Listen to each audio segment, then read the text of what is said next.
Y si un libro escrito hace más de 2 milenios siguiera definiendo la manera en que concebimos el mundo, erigimos nuestras ciudades, lanzamos cohetes a las estrellas y escribimos el código que impulsa nuestra civilización. En este relato, nos sumergiremos en la enigmática historia de Euclides, un hombre de quien apenas se conservan datos biográficos, pero cuyo nombre se ha convertido en el eterno sinónimo del orden, la precisión y la razón. Viajaremos a la Alejandría de la dinastía ptolemaica para descubrir cómo vivió y enseñó. Desentrañaremos por qué su obra magna, Los Elementos, llegó a ser el libro científico más influyente de la historia. Y seremos testigos de cómo, partiendo de un puñado de axiomas de una simplicidad deslumbrante, construyó un universo entero donde el error no tenía cabida. Amigos, antes de sumergirnos en esta fascinante historia, no olviden suscribirse al canal, donde les esperan muchas más aventuras del conocimiento. Su apoyo es fundamental para nosotros. Gracias por acompañarnos. Corría el año 331 antes de nuestra era. Mientras Alejandro Magno avanzaba con su ejército a lo largo de la costa baja de Egipto, dejaba tras de sí una estela de ciudades conquistadas. Sin embargo, un lugar en particular capturó su atención, una franja de tierra entre el lago Mareotis y el mar, una plataforma natural bañada por las aguas en dos de sus flancos. Allí, la brisa marina mitigaba el calor del desierto y la línea costera ofrecía un puerto natural. Fue entonces cuando Alejandro ordenó la fundación de una nueva ciudad. No sería una simple fortaleza ni un puesto comercial, sino un faro de orden en medio del caos. Cuenta una antigua leyenda que él mismo trazó el plano de las calles sobre la arena usando harina de cebada. Al instante, una bandada de pájaros descendió y devoró la harina, lo que sus consejeros interpretaron como un presagio funesto. Alejandro, sin embargo, replicó que era un signo de la futura abundancia que la ciudad ofrecería al mundo. Con ese gesto simbólico, comenzó la historia de Alejandría, destinada a convertirse en la capital del intelecto humano. Tras la muerte del conquistador, el poder en Egipto recayó en Ptolomeo, apodado el Salvador.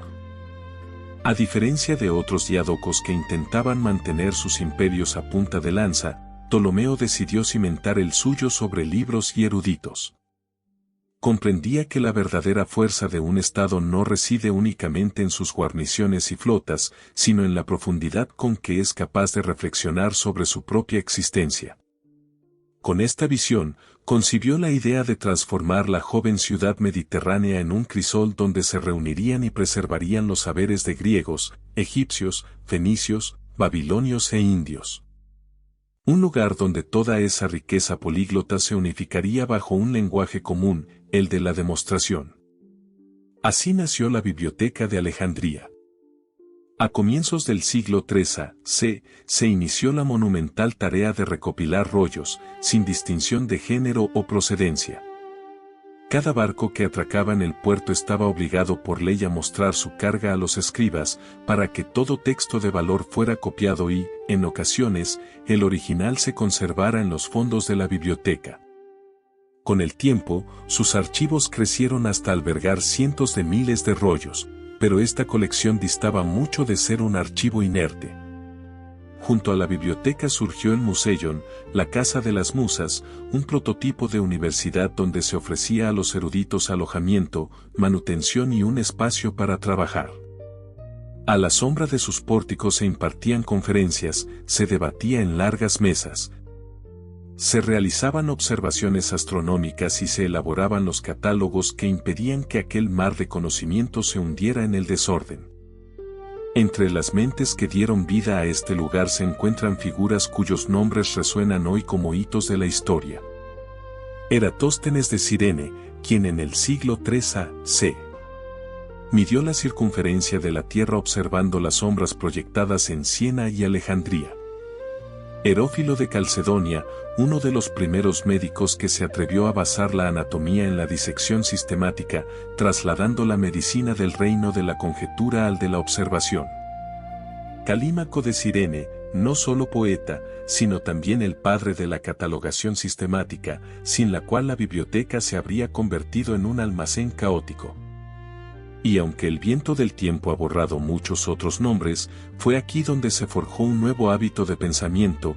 La verdad no se busca en los oráculos, sino que se deduce a partir de premisas fundamentales. La ciudad crecía, y en sus calles, trazadas en ángulos rectos, la geometría dejaba de ser una mera disciplina académica para convertirse en el tejido mismo de la vida urbana. Amplias avenidas desembocaban en columnatas. Los santuarios colindaban con las salas de lectura. En el ágora, mercaderes de Cirene y enviados de Rodas cerraban sus tratos. En los muelles se trenzaban las cuerdas de los barcos, y a lo lejos, en la isla de Faros, se erigía el gran faro, que más tarde sería nombrado una de las 7 maravillas del mundo antiguo. El fuego de aquel faro, visible desde kilómetros de distancia, parecía ser un eco simbólico de la idea que había impulsado a Ptolomeo, la luz del conocimiento como guía a través de las tormentas de la ignorancia humana. En Alejandría se hablaban múltiples lenguas, pero cada vez más se pensaba en una sola, la de Logos.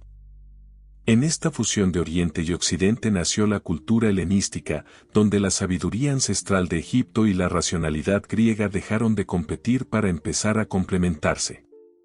La armonía de los intervalos musicales, las proporciones de los templos y el movimiento de los cuerpos celestes pasaron a considerarse manifestaciones de un orden único, un orden que podía ser captado si se partía de las premisas correctas. Entre los arquitectos de la vida intelectual de la nueva ciudad destacaba Demetrio de Falero, un filósofo y estadista exiliado de Atenas. Al llegar a la corte de Ptolomeo, lo convenció de que reunir los libros del mundo entero no solo le granjearía fama, sino que crearía un taller de ideas donde los distintos saberes podrían dialogar y fecundarse mutuamente.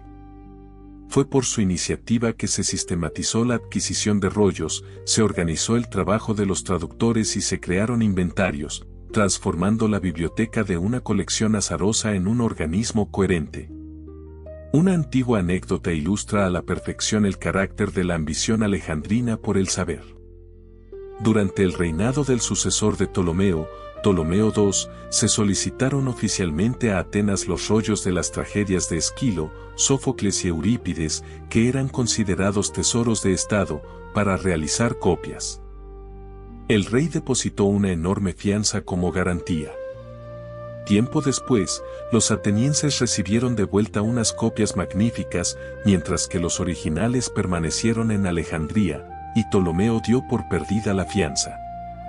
Este acto fue descrito más tarde como el precio, elevado pero justo, por el derecho a poseer lo mejor, porque en Alejandría se había aprendido a pagar un alto precio por la verdad. La vida cotidiana de los eruditos era, a la vez, sencilla y majestuosa.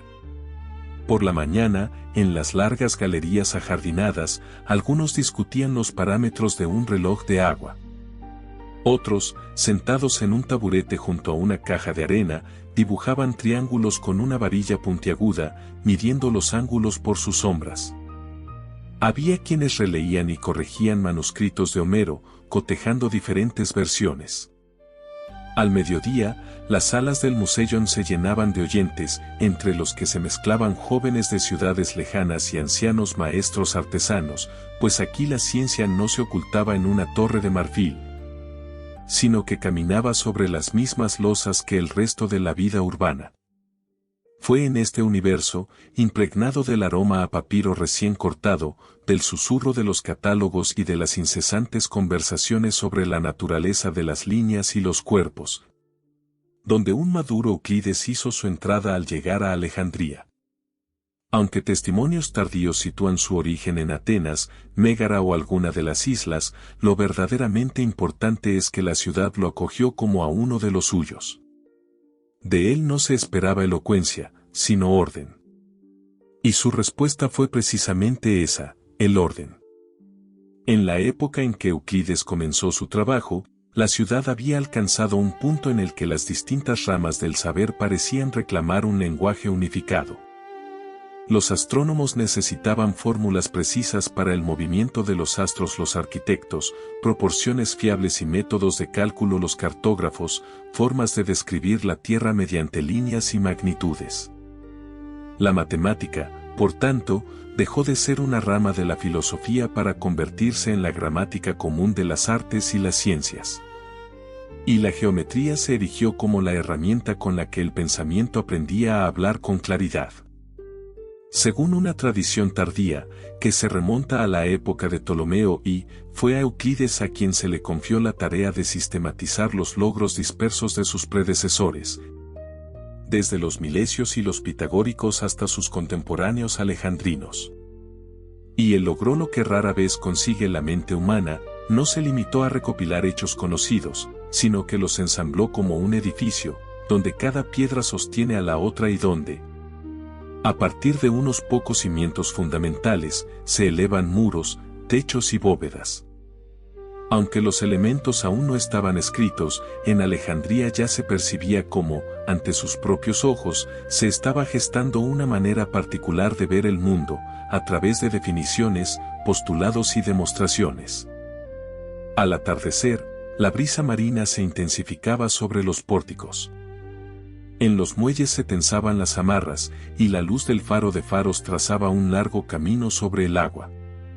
En las salas de la biblioteca se apagaban las lámparas, y solo el guardián paseaba su mirada de la puerta a las estanterías que se oscurecían.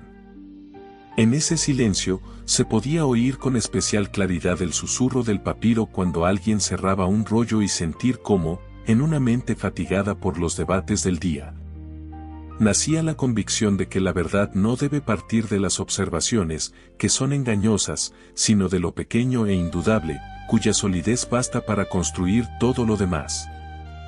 Así, Alejandría no fue simplemente el lugar donde apareció Euclides, sino el entorno que pareció extraer de la propia ciencia su forma oculta.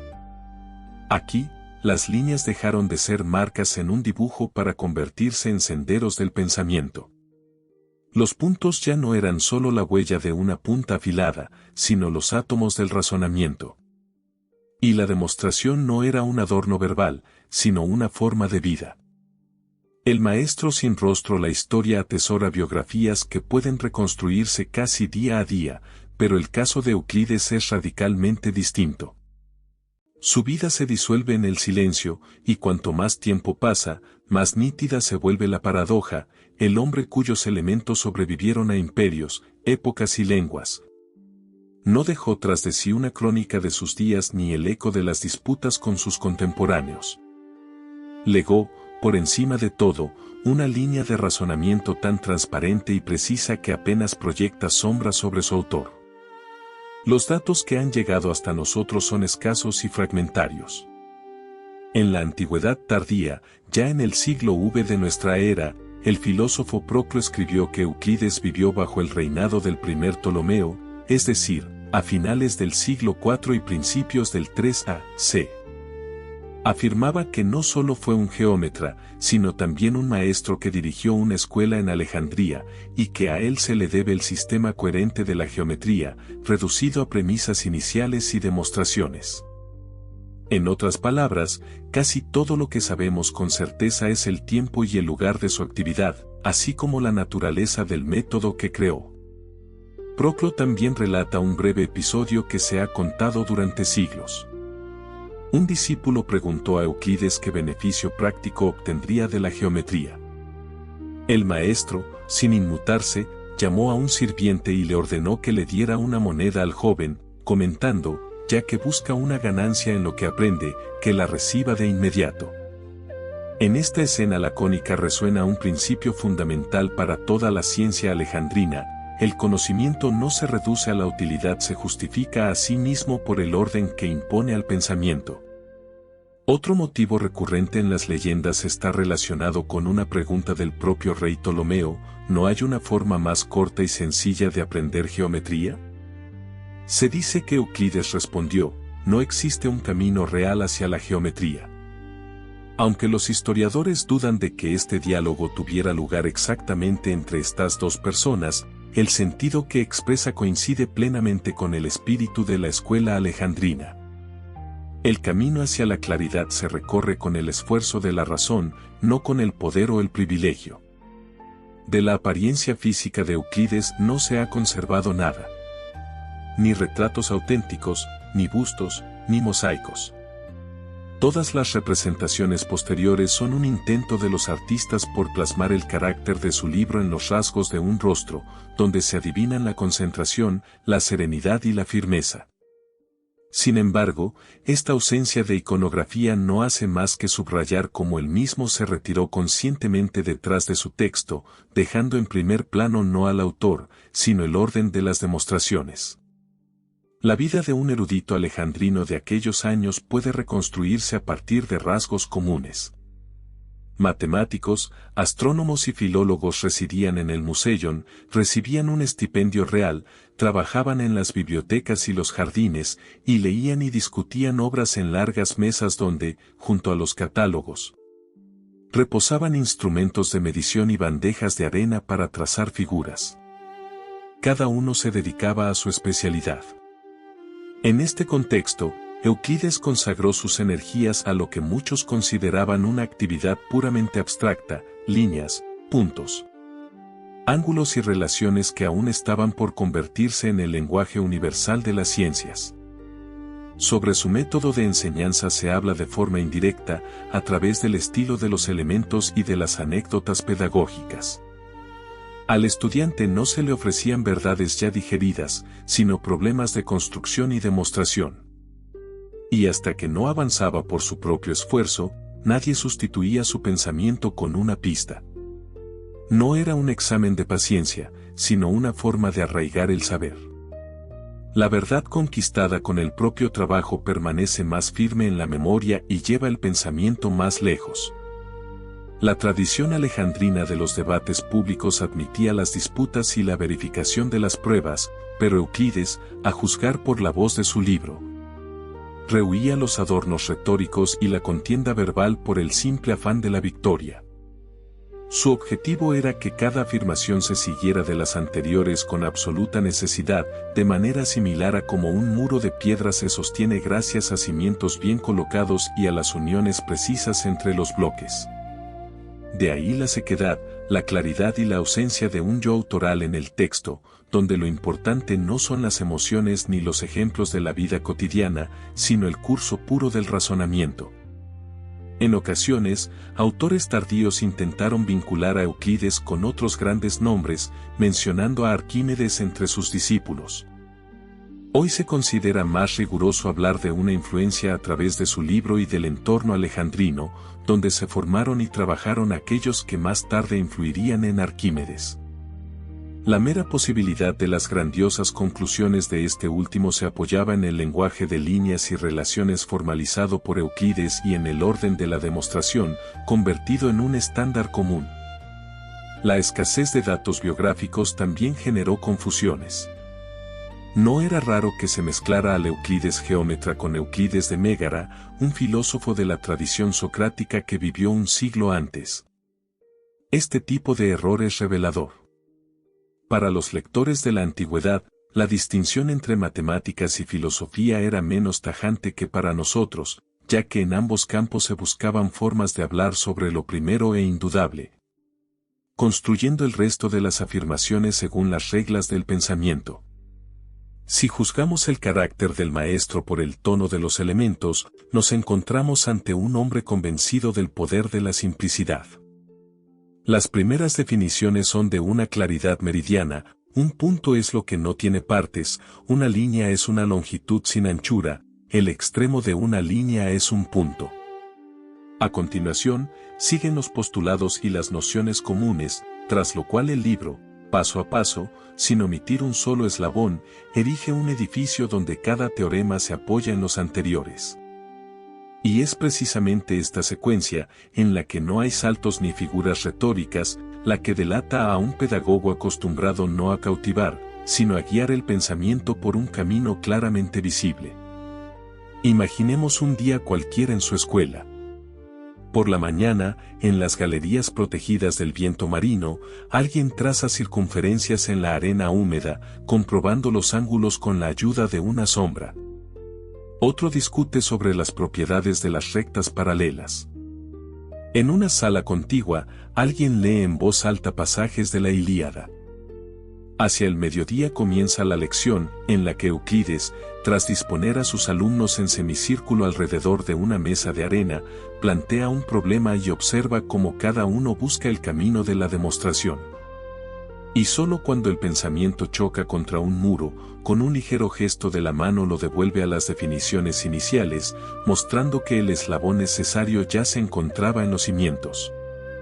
Este método no promete victorias rápidas, pero cultiva el hábito de apoyarse en lo evidente.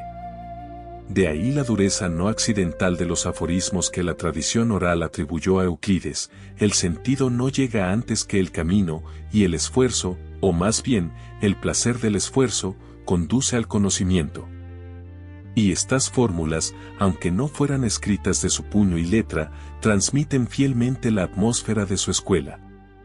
Sobre los últimos años de Euclides y el lugar de su muerte no existe ninguna información fidedigna. Lo más probable es que su vida concluyera en Alejandría, la ciudad donde trabajó. Las crónicas guardan silencio, y este silencio parece subrayar el resultado principal de su obra: la historia personal cedió su lugar a la historia del método. Y la biografía se disolvió en el libro que continuó viviendo sin su autor. Paradójicamente, este silencio hizo que la voz de Euclides resonara con más fuerza. Cuanto menos sabemos de sus hábitos y sus rasgos, más nítidamente percibimos el dibujo puro de su pensamiento. Y en él, a un maestro que no vestía la razón con ropajes retóricos, sino que, por costumbre, tomaba en sus manos la plomada y verificaba la solidez de cada piedra del edificio. Y esta actitud ante el trabajo, serena y consecuente, fue lo que permitió a su escuela engendrar el libro que estaba destinado a convertirse en la gramática común de las ciencias exactas. Los Elementos, el libro escrito para la eternidad, mientras en las galerías del Museion se debatía sobre las propiedades de la luz y el movimiento. Mientras en los Scriptoria de Alejandría se oía el susurro de los rollos y en los observatorios se calculaba la posición de los planetas, Euclides, de forma metódica y casi inadvertida para sus contemporáneos, construía una obra destinada a sobrevivir a todos ellos y a casi todas las civilizaciones. No escribió himnos, no demostró verdades mediante la observación de la naturaleza, ni dejó un solo tratado filosófico. Su labor consistió en compilar la geometría no como una colección de hechos, sino como un sistema, uno donde todo comienza desde lo pequeño, lo evidente, lo indudable. Y luego, paso a paso, afirmación tras afirmación, se erige un conocimiento semejante a una arquitectura del pensamiento. El título de su obra, Stoicheia, significa en griego principios, elementos o fundamentos. Y aunque títulos similares ya existían, fue en la obra del sabio alejandrino donde esta palabra adquirió su sentido más literal. A partir de fundamentos primarios y definiciones, crecía una ciencia, rigurosa y cohesionada como una figura geométrica. La obra original constaba de 13 libros. Más tarde, se le añadieron otros 2 rollos, pero los propios autores de la antigüedad reconocían que muy probablemente pertenecían a otros autores y representaban un apéndice, más que una continuación orgánica del trabajo de Euclides. En el primer libro, Euclides comenzaba con las definiciones. No se trataba de disquisiciones abstractas, sino de los conceptos más simples sobre los que se construiría todo lo demás. Un punto es aquello que no tiene partes. Una línea es una longitud sin anchura. El extremo de una línea es un punto. Una superficie es aquello que solo tiene longitud y anchura. Estas definiciones no explicaban cómo medir el mundo, explicaban el lenguaje con el que íbamos a hablar de él. Tras las definiciones venían 5 postulados, afirmaciones aceptadas sin demostración. Primero, entre 2 puntos siempre se puede trazar una línea recta. Segundo, un segmento de recta se puede prolongar indefinidamente. Tercero, se puede trazar una circunferencia con cualquier centro y cualquier radio. Cuarto, todos los ángulos rectos son iguales entre sí. Y, finalmente, el quinto, el más enigmático, si una recta, al cortar a otras dos, forma de un mismo lado ángulos internos cuya suma es menor que dos ángulos rectos, esas dos rectas, prolongadas indefinidamente, se cortarán de ese lado. Este postulado se convertiría en la piedra de toque para generaciones de pensadores. Sin embargo, en la época de Euclides, era simplemente una de las premisas. A continuación, comenzaba el trabajo del pensamiento. A los postulados y axiomas le seguían más de 400 teoremas, cada uno construido sobre los anteriores. Euclides no admitía saltos. Cada nueva afirmación se apoyaba en lo que ya había sido demostrado o admitido. De este modo, se creaba un sistema en el que nada podía aceptarse por fe, excepto los propios cimientos. Todo lo demás era fruto de la deducción, la construcción y la demostración. El primer libro trataba sobre triángulos, ángulos rectos e igualdad de figuras. En el segundo se examinaban propiedades algebraicas expresadas en forma geométrica. El tercero y el cuarto se centraban en las circunferencias. Los libros quinto y sexto estaban dedicados a las razones y proporciones, tanto numéricas como geométricas. Los libros séptimo, octavo y noveno abordaban la aritmética. En ellos, Euclides estudiaba la divisibilidad, las propiedades de los números, el algoritmo para encontrar el máximo común divisor, definía qué son los números primos e incluso demostraba que su cantidad es infinita. Esta demostración, una de las más bellas de la historia de las matemáticas, todavía forma parte de los cursos universitarios. Su esencia es simple: si el número de primos fuera finito, se podrían multiplicar todos ellos y sumar uno. El número resultante no sería divisible por ninguno de los primos conocidos, por lo que, o bien sería primo el mismo, o bien sería divisible por un número primo que no estaba en la lista original. En cualquier caso, la contradicción era inevitable. El 10º libro está enteramente dedicado a los llamados segmentos inconmensurables. Cuando los pitagóricos descubrieron que la diagonal de un cuadrado no podía expresarse mediante números enteros, quedaron abrumados por la mera existencia de tales magnitudes. Euclides no se amedrentó ante esta irracionalidad. Clasificó los tipos de inconmensurabilidad, introdujo términos rigurosos y sentó las bases de lo que más tarde se convertiría en la teoría de los números reales. Los últimos 3 libros están dedicados a los cuerpos espaciales. En ellos se examinaban los volúmenes de prismas y pirámides, las propiedades de la esfera y el cilindro y, finalmente, los famosos sólidos platónicos, los 5 poliedros regulares, conocidos desde los tiempos de los pitagóricos. Euclides no solo demostró que existen exactamente 5 de estos cuerpos, sino que también mostró cómo se relacionan con otras figuras y con el concepto de simetría. Atención especial merece el estilo del libro. Euclides jamás apela a la autoridad. No cita nombres, no afirma que alguien estuviera en lo cierto o equivocado. En su obra no hay un yo, no hay biografía, no hay emociones, solo demostraciones. Solo aquello que se sigue de lo anterior. Incluso el célebre teorema de Pitágoras, con toda probabilidad conocido mucho antes que él, se introduce en el sistema como una parte más del orden general, no como un gran descubrimiento.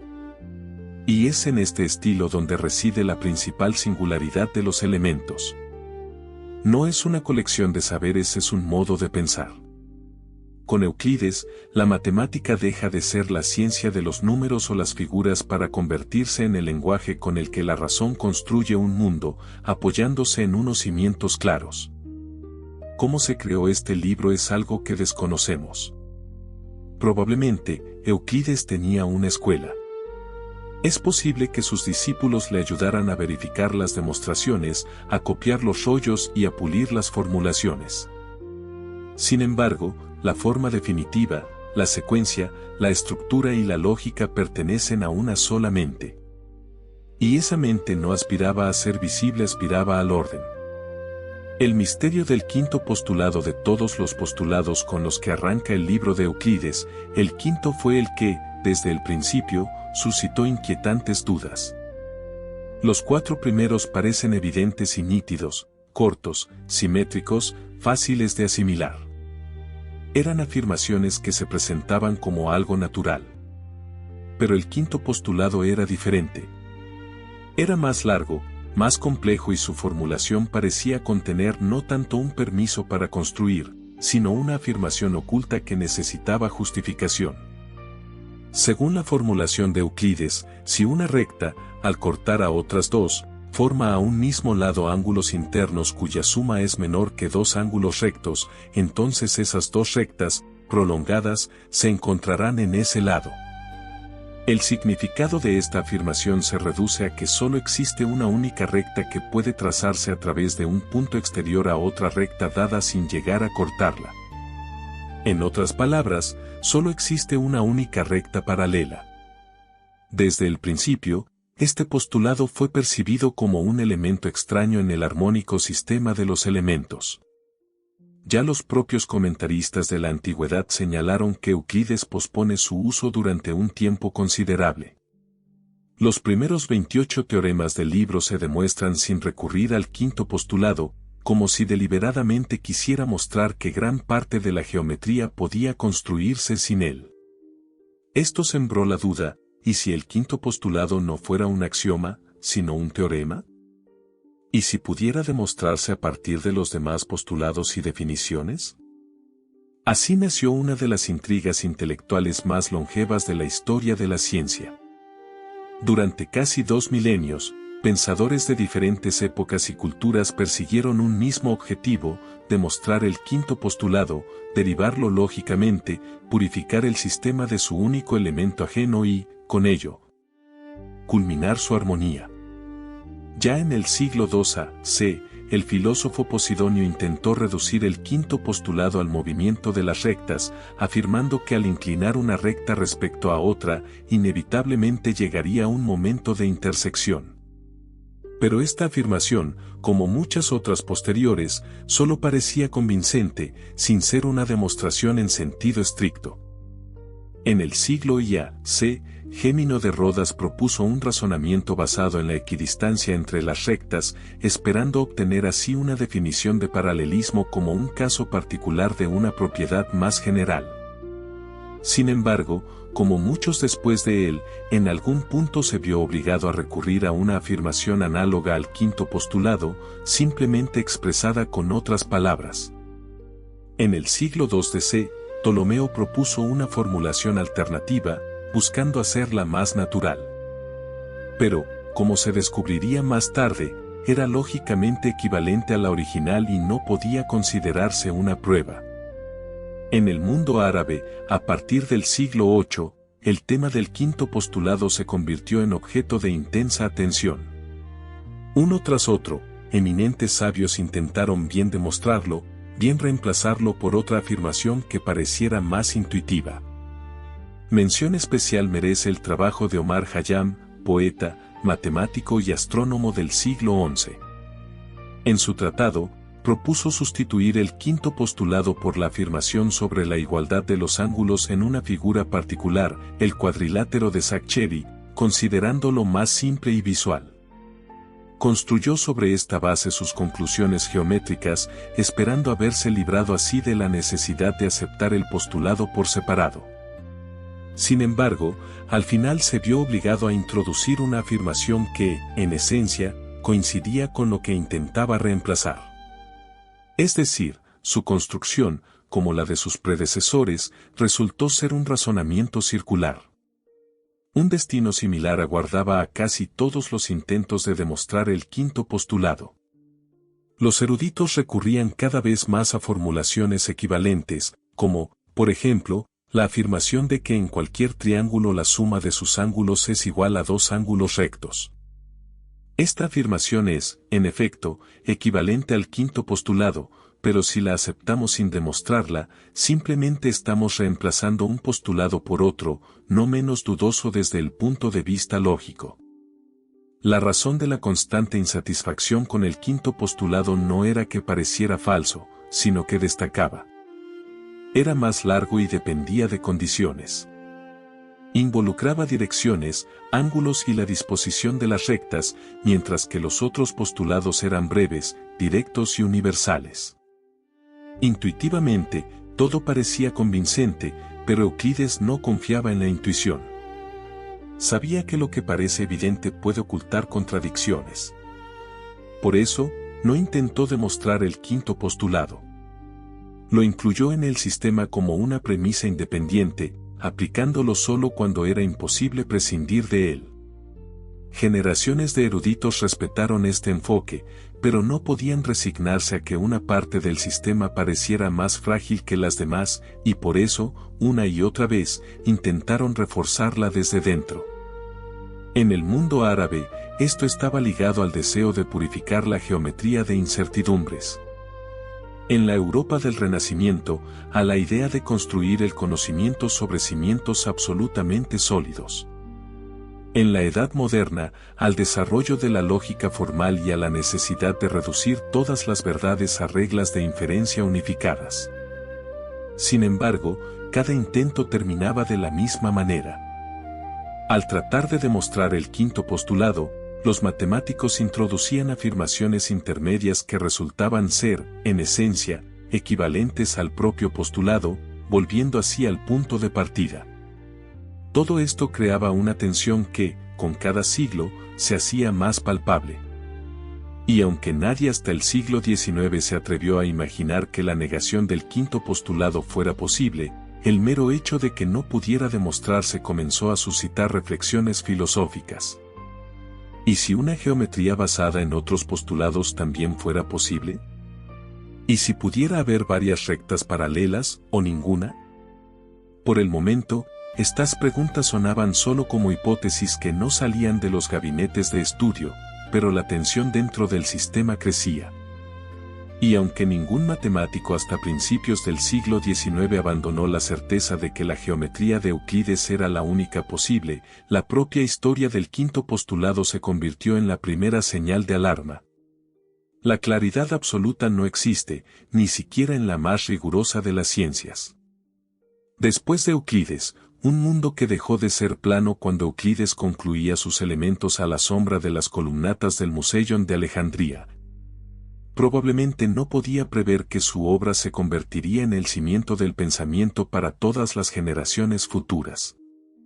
Un libro, escrito en una era sin telescopios, microscopios ni relojes precisos, continuaría definiendo la estructura del pensamiento científico en tiempos en que la humanidad ya medía la velocidad de la luz. Descomponía los espectros de las estrellas y calculaba las órbitas de los planetas. Uno de los primeros y más importantes continuadores de la tradición euclidiana fue Arquímedes. Viviendo en el siglo III a.C. En Siracusa, no solo prosiguió la línea de pensamiento riguroso y demostrativo, sino que la extendió a la mecánica, la óptica y la hidrostática. Sus tratados están escritos en una forma que remite a los elementos, con definiciones, axiomas y demostraciones. Arquímedes subrayaba que el verdadero conocimiento no reside en el resultado, sino en la solidez de la prueba. Y en esto, era un discípulo de Euclides. A su nombre va ligada una célebre leyenda: cuando los soldados romanos irrumpieron en Siracusa, Arquímedes estaba trazando figuras en la arena. Al soldado que se le acercaba, le dijo: «No toques mis círculos». Fue asesinado, pero sus obras se conservaron, y a través de ellas, el rigor de Euclides siguió vivo. Solo que ahora no servía a la abstracción, sino a la comprensión de los procesos físicos. Tras la caída de Roma y el declive de la ciencia antigua, fue en el mundo islámico donde los elementos encontraron una segunda vida. En el siglo IX, en Bagdad, Al-Hajjaj Yusuf ibn Matta realizó una de las primeras traducciones al árabe. Posteriormente, los eruditos árabes no solo tradujeron a Euclides, sino que crearon extensos comentarios sobre su obra. La geometría se convirtió en parte esencial de la formación de todo sabio, astrónomo y arquitecto. Los matemáticos musulmanes no se limitaron a seguir el texto ciegamente, sino que desarrollaron sus ideas. Varios siglos después, en el siglo XII, los elementos penetraron en Europa, principalmente a través de traducciones del árabe al latín realizadas en Toledo. Fue allí, en la encrucijada de las culturas islámica, cristiana y judía, donde germinó la nueva ciencia europea. La versión latina del texto de Euclides se convirtió en la base de la educación matemática en las universidades de Bolonia, París y Oxford. Cuando Johannes Gutenberg inventó la imprenta en el siglo XV, los elementos fueron uno de los primeros libros de matemáticas publicados tipográficamente. Hacia el siglo XVI ya se habían difundido por toda Europa. Una de las traducciones clave fue la de Christoph Clavius, un jesuita con cuyos manuales estudiaría Gottfried Leibniz. En el siglo XVII, Galileo Galilei, al estudiar la caída de los cuerpos y el movimiento en un plano inclinado, utilizó la geometría como el lenguaje para explicar la naturaleza. No rechazó la ciencia de Euclides, la complementó, aplicándola al mundo observable. La línea recta, el ángulo de inclinación, la parábola, todas estas imágenes provienen de los elementos. Incluso el experimento se entendía como una consecuencia de las construcciones geométricas, no como su alternativa. Isaac Newton, en su monumental obra Principia Mathematica, reproduce conscientemente el estilo euclidiano. Comienza con axiomas, ofrece definiciones y deduce las leyes a través de una demostración rigurosa. En palabras del propio Newton, la naturaleza opera según leyes que pueden expresarse en términos geométricos. Para él, la razón y el espacio eran una unidad, tal como lo eran en la obra de Euclides. Hacia el siglo XVIII, la geometría de Euclides se había convertido no solo en un método para describir el mundo, sino en parte de su imagen misma. No solo se enseñaba lo que había que saber, sino cómo había que pensar. La línea recta se consideraba la distancia más corta, el triángulo, una forma inmutable, las líneas paralelas, algo autoevidente. Y todo ello parecía tan natural que la sola idea de otras geometrías se antojaba una herejía.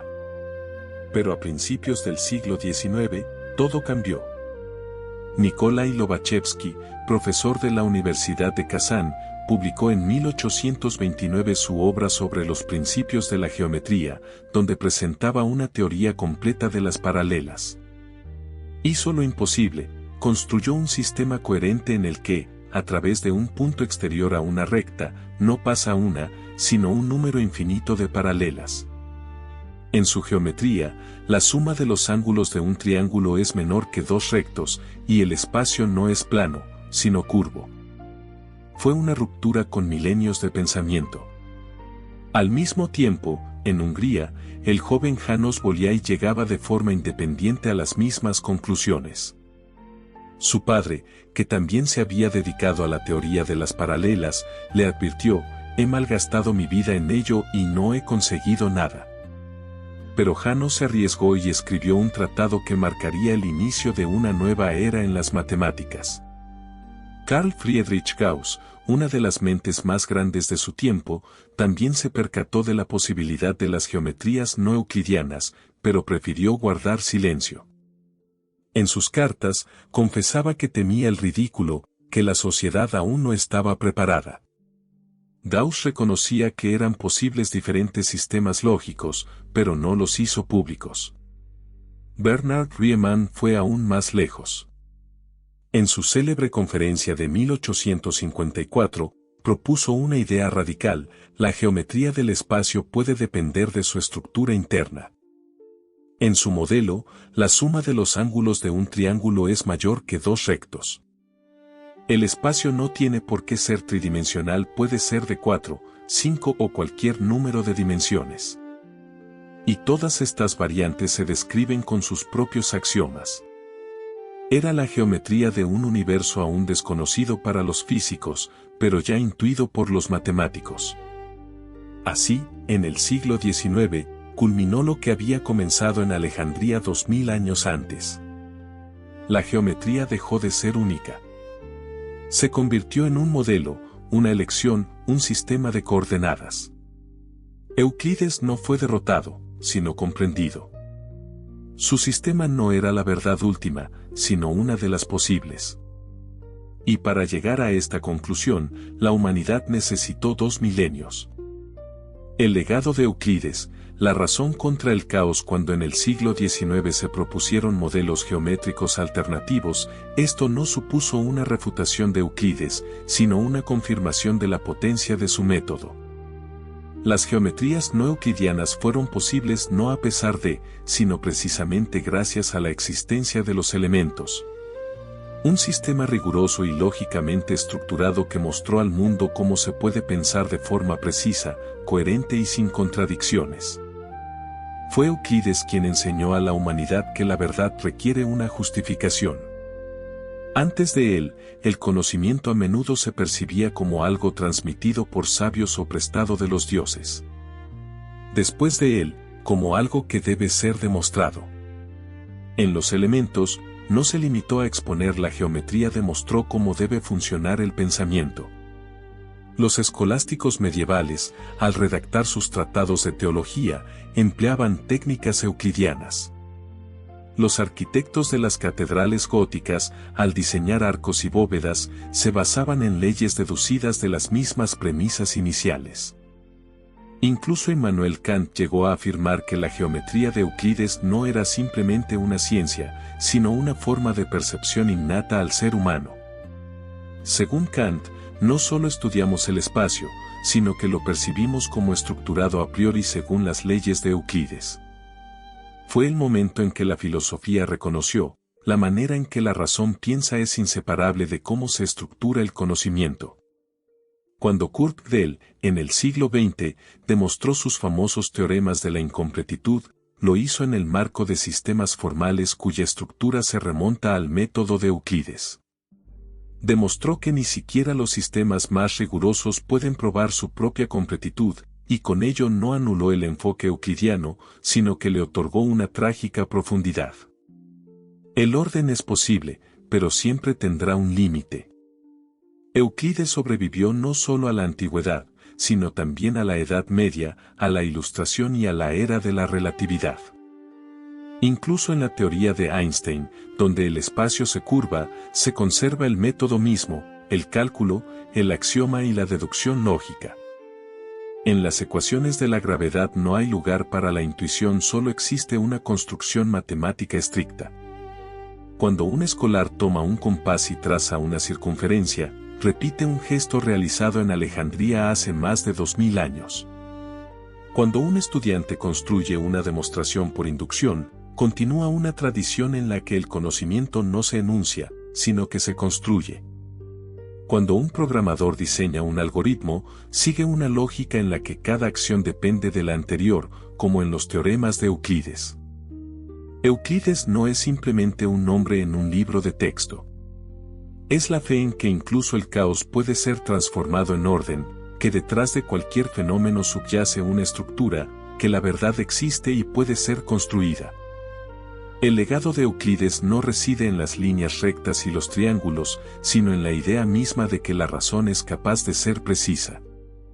Y aunque ya no estemos seguros de que el espacio sea plano y admitamos la existencia de otras lógicas, seguimos volviendo a sus axiomas como al punto de partida desde el cual comienza el camino del conocimiento.